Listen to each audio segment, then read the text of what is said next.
All right, what the heck is going on here? Look at these two.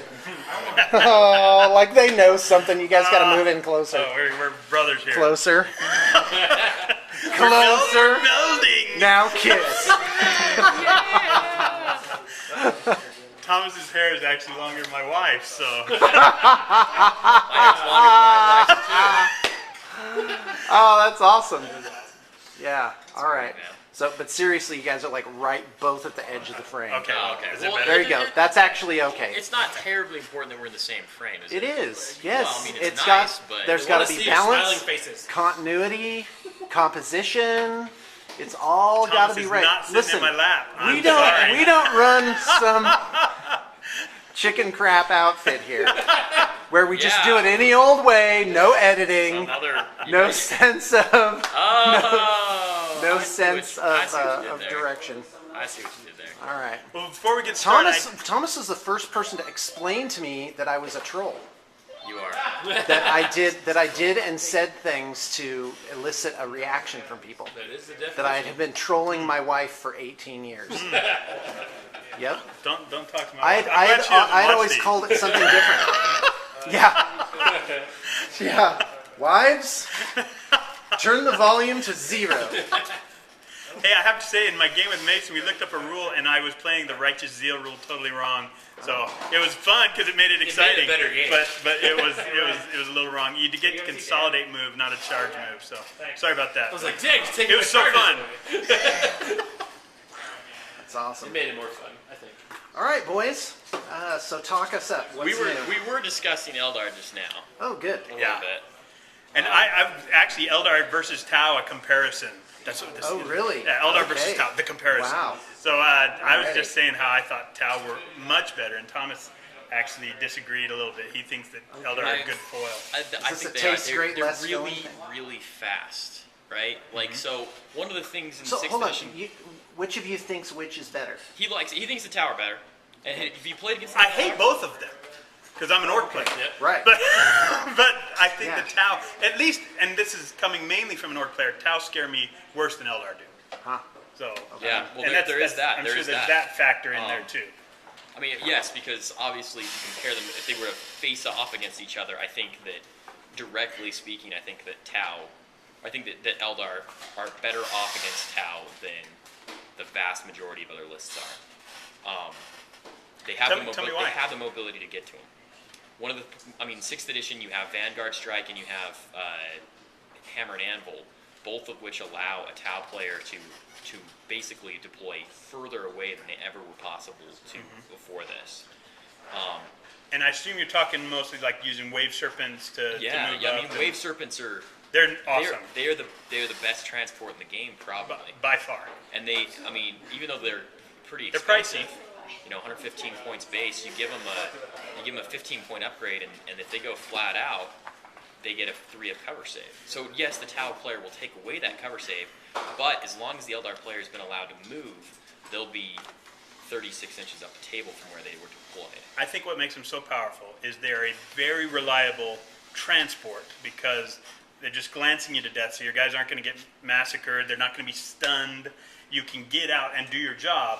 But then once they've delivered, they're one of the best fire support transports that there are. I mean, they just put out so much firepower. It makes it you have a really hard time as a player saying, "Hey, okay, now that they've I'll just ignore it. Yeah, I mean, well, you can't just ignore it, and yet, if you have to put a ton of stuff into getting rid of it, that you can't really afford to put into it after they've already delivered their goods. Right. So I'd say the Wave Serpent's the number one reason. Number 2 reason in my mind is all of the Wraithguard stuff. The Eandon supplement, the first supplement they brought out, GW's ever brought out. It's going to be a new thing. It's going to be a huge thing, and it made the stuff that was in the base book better.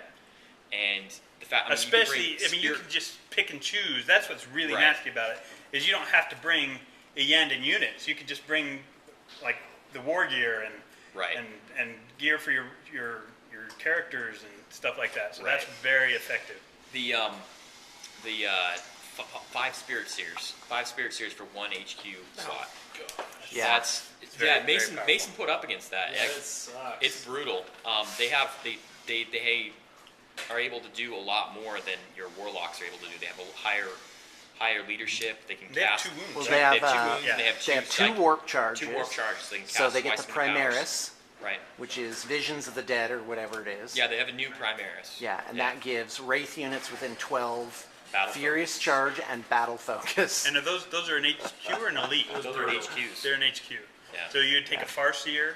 No, and then- they're replacement for Farseer. Well, what I'm saying is, would you take a regular Farseer from the Eldar Codex and then them as a second HQ from? Well, Or would you just take them? you could just just take them. just take them. As long as you take one of them, your Wraith Guard become troops.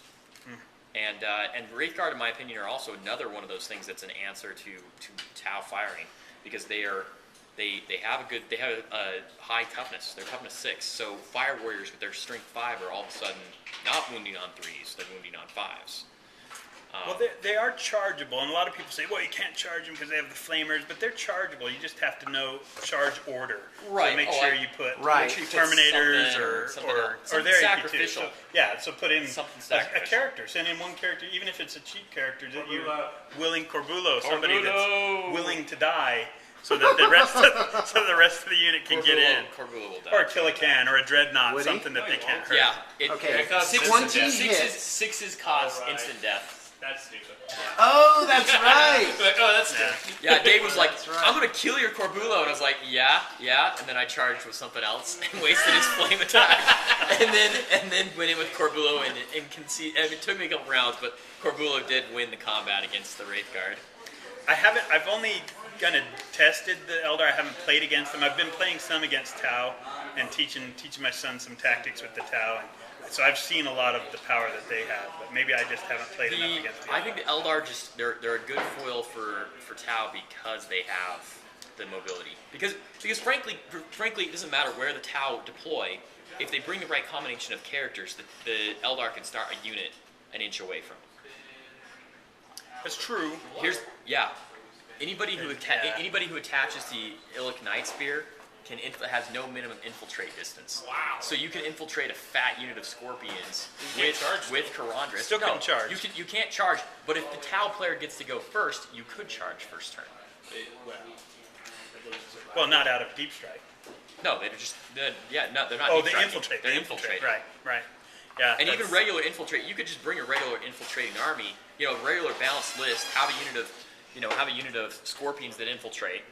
Have your Wraith Knights that jump within range to be able to shoot stuff, and then have your Wave Serpents fly up, and it just becomes a situation of does the Tau? I mean, Tau. Don't get me wrong. They have a ton of firepower. They can take away cover saves. Do they have enough that it will make the distance? Well, I think will make if it up you for it. did infiltrate like that, they could put a unit down. The Tau can put a unit down. Oh, I don't agree. care what- I agree with you. I agree with you that they can put a unit down. The question is, how much firepower do they have to use to put that down? That's true. And that's just one of those. I mean, it's a chess game in that position. Okay, I put my bishop here to threaten. So your hold on a king. second. So Warhammer 40K is like chess. I think of I it. just want to get that out there and ask everybody to comment on that, please. Chess with a 700-page rule book. I think of it in sometimes when you break down a tactic and say, hey, I'm going to use. And then other people say paper, rock, scissors. Yeah, that's what I was So, thinking just now. but I mean, and rather than saying I'm going to use my rock to smash your scissors, what I'm trying to say in this situation is I'm trying to give you too many targets. It becomes a situation where, yes, this might be your big flagship unit that you don't want to have destroyed, but if you're putting it out there in a situation where it's not going to shoot your other guys, because they're like, oh, I got to shoot that thing. It's one of those situations. Really, what it is it's forcing your opponent to do what you want him to do. Right. Put him into a predictable Play situation. reactively. And the concept of multiple units, I think, is something that a lot of players don't use very well. They want the big, nasty Death Star unit. Well, but you can have both. you can. It's like you don't take a zillion units all equally weighted. Right. You take a few, like your Death Coptas. Brilliant. Having them as Deal with individual these units. at some point in time, or Or you I'm can going to combine make a them, problem. and 3 Death Coptas together can charge a 5-man Marine unit and do really well. Or you can have them go off separately. So multiplicity is a big concept that often in tournament play I used to see not biker units, which Mason just showed me again how powerful they are. and I would multiple times, I would hit them with 3 trucks full of boys and a unit of killicans, and they were gone. I mean, they just didn't stand a chance. And it was just so many power fist attacks would just wipe them out. So I mean, it's a little different now that I hit them on 5s with my killicans, so they're not quite as good against them. But Who do you hit on Not only 5s? that, now you Killicans get are the- weapon Killicans, skill they're 2, weapon skill 2. and usually not bikers are weapon skill 5 Oh, I as see. a law banner. Well, before they were insta-kill too. Now they're not right, insta-kill. they're not insta-killed either, so now bikers have gotten better. They've gotten better? They've gotten ridiculous. Well, Because 6th edition changed it from, if you'll recall, it used to be, hey, I'm toughness 5 against shooting or against weapons, but Right, but I'm 4. I count as 4 for my So you death got doubled threshold. out. now it's just But 5. now it's just Well, and you can, if all your bikers are in contact with the enemy, not unlikely, you can allocate the wounds however you want. Is that right? Because they're all Well, equidistant. it's one at model's the, wounded at the is same good. at the same initiative step. So if your war boss is in base at the same initiative step, then he's toughness 6. He could then be taking a couple of those insta killing wounds could instead. Okay. All right, continue. Yeah, so just the multiple units. I think that they're going to be a fun matchup, Tau versus Eldar. I think you're going to see some fun games if you like that kind of shooting game. But Yeah, and that's an unfortunate truth about 6th edition is that it's just become more of a shooting game all around. I had a great example is I picked up a large amount of Blood Angels right before right after 6th edition came out. Was still trying to figure out, okay, what's the concept? How does the game change from 5th? Still thinking in a 5th mindset, and thought, hey, I want to play Blood Angels. I really like them, and found that you can't play a 5th edition Blood Angel list in 6th edition and be very successful. It's hard. and Thomas, I think that's the key is 5th So, edition. There's what- been what no, does that look like? There's been no 6th edition assault army yet. Really, I mean Really? that's focused on assault. Everybody can do some assault. Like, I mean. I think that some people have been doing demons. Corn. Yeah, the- that's true. I the- shouldn't say that. There are demons are an assault army. Yeah, I mean, but even still, a lot of the success that I've heard about from demon players is using psychic powers. They use psychic powers to, they offset. They're not bringing 100% assault armies. They're not. Hey, Have here's you my seen 2 that? bloodthirsters. Because I think it's effective. I think that in theory, you could bring a couple of bloodthirsters and some flying demon princes. Well, not and just then, the big and then stuff. bring Like a bunch of Slanesh. Yeah, a bunch of Slanesh stuff that gets on you automatically. It's on you in turn 2. I've done one of the problems that I encountered, and this was I actually played it a few times pre-Tau, and I really took Jeremy, one of our other workers here, to the cleaners with Slanesh against his Eldar, but he also didn't have a whole lot of games under his belt recently. His army was outdated, and So why'd you stop? well, I was using a studio army. Oh, okay, and it's gone. On my own stuff, I play Space Marines all. Okay. I always look at it from, hey, I'm the So Emperor's somebody guy. needs to order a Slanesh army so that we can test this. Oh, okay, this theory. great. So, I'll just have that done up so you guys can No, Oh, you no, think we're I'm saying kidding. I'm talking to one of the people out there. Yeah. Somebody needs a Slanesh army. Oh, and can I just need to interject something here, is I solicited army lists from people. Yep. And I got a lot of submissions, but what I really need with those submissions is an explanation of how the army plays and wins, and the person's experience with it. I took this to such and such tournament or whatever. Because Yeah. just a list, I don't know what I'm looking at. Well, demons are a fun army to see conversions and stuff. So Sure. if that's one of the armies, that would be super fun to see a cool demon army with lots of I conversions. think that they're really good. I think that I think that Tau and now Eldar coming out hurt them a lot. Let's be frank. They needed a nerf because the way that they had and the ambiguity of the rules of Tzeentch Demons prior to that point had made Tzeentch Demons the best army in the game without a doubt. I mean, there was no doubt that if you brought a Fate Weaver list that had lots of flamers and screamers in it, you were gonna win the game. Yeah. It was ridiculous. In the tournaments, that's what you'd all see at the winning tables. Winning table, yeah, winning tables. Top 6 or something. The Feast of Blades last year, Yeah. of the top 8 players in the qualifying tournament, 4 of them were But anyhow, they definitely needed a quote unquote nerf. And a lot of people were kind of mad. They thought that there was too much of a nerf stick with the way that they changed the army. And I don't mind it at all, because I felt like it brought it more in line with what, in my opinion, at least the fluff of the Warhammer world was, the Warhammer Galaxy was. It really kind of didn't make sense that these, low-level demons were so tough. And I like a lot better that it's that the high-level guys are still pretty tough. But the low-level guys are kind of just cannon fodder. And also, it made sense in terms of GW's market strategy now, which was definitely to sell more miniatures. So it became a horde army, as before it was not. So Thomas, what do you see, and I have some opinions on this too, about how assault armies can be maybe more effective in the current meta with Tau and Eldar? Is there an answer? Okay, so demons, like I said, demons took a hit because they can deep strike stuff, but they also have to start half their army on the table.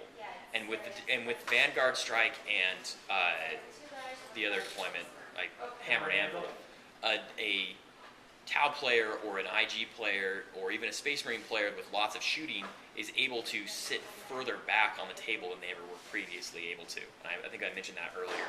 But the point of that is it takes more turns to get to them. Even with like Slaanesh, who have incredible speeds.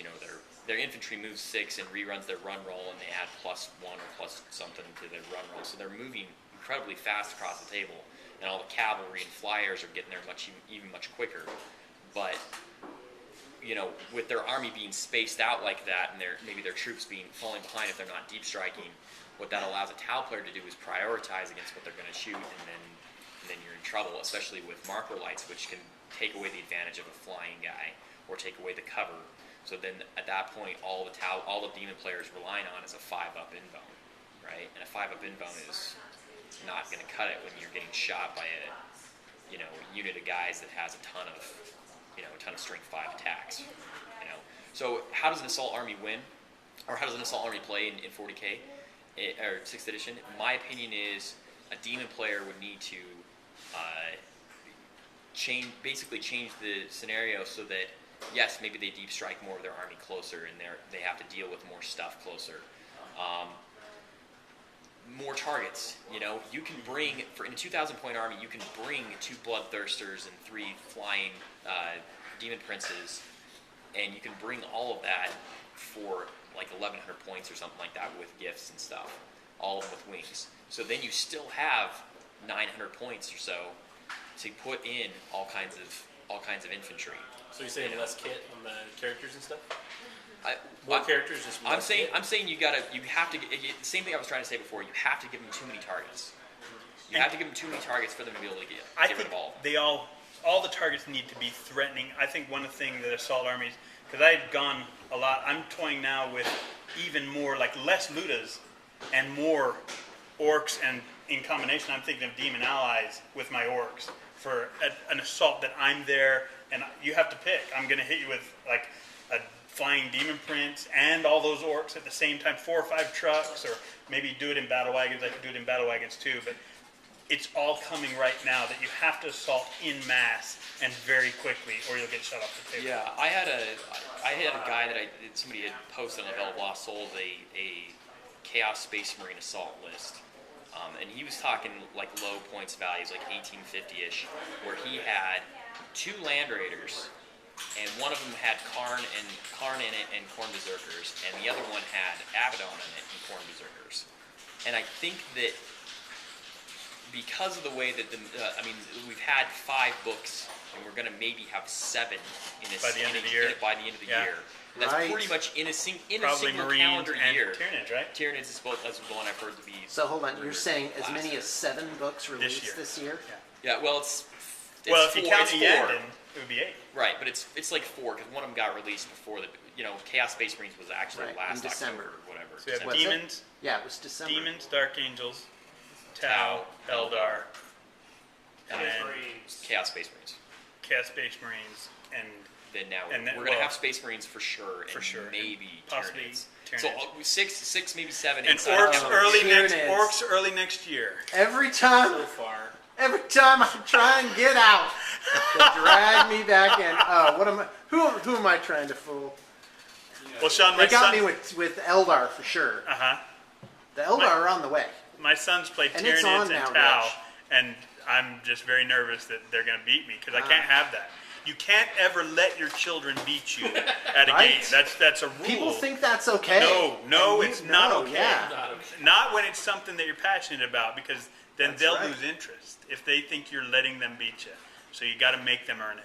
Oh, okay. That wasn't the reason I was. No, when okay, on me. Hello. Okay, so when I owned my game shop, my GW rep said, "Hey, let the Wookiee win." That's what they used to tell you, so people would feel great and buy the game, right? Think they were good. So I had this kid come in, and I, handled him with kid gloves, and he beat me down. Then he wouldn't shut up for like a year about how he beat me. He beat me on his first try, and I'm like, all right. So it's on now. It's on now. Welcome to the grim darkness. So I want you to know, was that Ren? Did I just hear Ren? Yeah. Oh, hey, Ren. I never had that happen So, in my life. Rich, I want you to know that I've really kind of just played, really pulled my punches Oh, so far. Yeah. awesome. So, The Eldar, I'm yeah, looking it's on. forward to the Eldar. It's on now. All this It is stuff that not Thomas for and fun, Rich. All this stuff It's Thomas not for and I fun have been talking, anymore. Yeah, that's just theory speak. The orcs, they ignore theory. It's real. They believe they'll win, and so they do. Oh, It yeah. doesn't matter what it says That's on Pics. awesome. So they'll be there. All right. Fantastic. So, Thomas is anyway, like, Sean. no, this is hilarious. Why, Sean? Why do you say these things? Dig your hole deeper, Sean. Dig your hole Yeah, that's deeper. right. Back at my old game club, I played, I was playing Tomb Kings, and I actually won a game.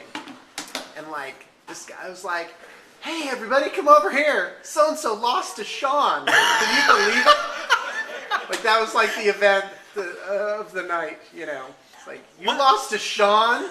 Oh, he was hanging his head in shame. Couple things Pretty bad. about becoming more competitive is if you love an army and you keep playing it, don't switch to the newest army. Keep playing it even when it's bad. The reason that I'm pretty good with orcs is because I've played them through 4 editions, and yeah. I know exactly what an orc boy unit can do. I knew what they could do when they were horrible. I know what. So when you play them when they're bad, then when they get a boost from a new codex, you become really good. So keep playing your army if you love it, if you love the models, if you like the paint jobs you've done, then keep playing it and just add stuff to tweak it and make it more effective. But it's fun to do that. And then when you finally do get a good codex, and then you start taking names and beating everybody, then you can say, yeah, this is because I've been practicing and doing well with them when they were bad. So don't give up and switch to the new hotness, unless you're getting the army from Blue Table Painting. The new hotness. Rich, shut up. You're blowing the sails, Rich. No, get your new hotness for your old army. There you go. Oh, that's great. And well, especially I've switched considering how fast this codex is coming out, you can do that now. Yeah. Well, and you have to switch out. I used to try and play with the older boys, but they look so small and weedy, and you just can't. You got to get the new beefy ape orcs, and so yeah, and getting the new stuff is always fun. great. So and the models they just get better and better every generation. So it's fun to see That is true. That's to see the one, quality. One thing that's consistent across all the new plastics. I say plastics because it's an important distinction. All the new plastics are always getting better. Finecast, yeah, never, no comment. I have a comment. Go ahead. I believe they're actually getting a little better over time. I've seen good models in Finecast, so Are you talking about the sculpts or the quality of the casting? the quality of the casting is a Sculpts problem. are great. Sculpts are fine. All The right. sculpts are fine. My problem with the sculpt, I do have a problem with the sculpts. My problem with the sculpts is that you still have the same sculpts for special characters from 20 years ago. true. And maybe it's not economic for the company. Like it's not going to be a big cash cow for the company to change their characters. But there's still characters that don't have sculpts for them. Like Dark Eldar. Dark Eldar has like I don't know, 2 or 3 characters that just don't have a model yet. My friend who plays Space Wolves, he would, if I didn't say Ragnar Willowwand is what we call Ragnar Blackmane. Ragnar Willowwand is just one of the oldest sculpts. I mean, he was great in his day, but yeah, he totally needs redone. Most of those guys do. Yeah. Even the Great Wolf, even what's his name? He needs to be redone. Logan? Logan. Even Logan needs a new sculpt. This Warhammer chat's slowing down a little bit, so I'm just going to throw a few things out there. Okay. Awesome. Speed it up. Okay, GW pricing is reasonable. Matt Ward is the best codex writer, and Warhammer Fantasy is like chess, and 40K is like checkers. Please comment below.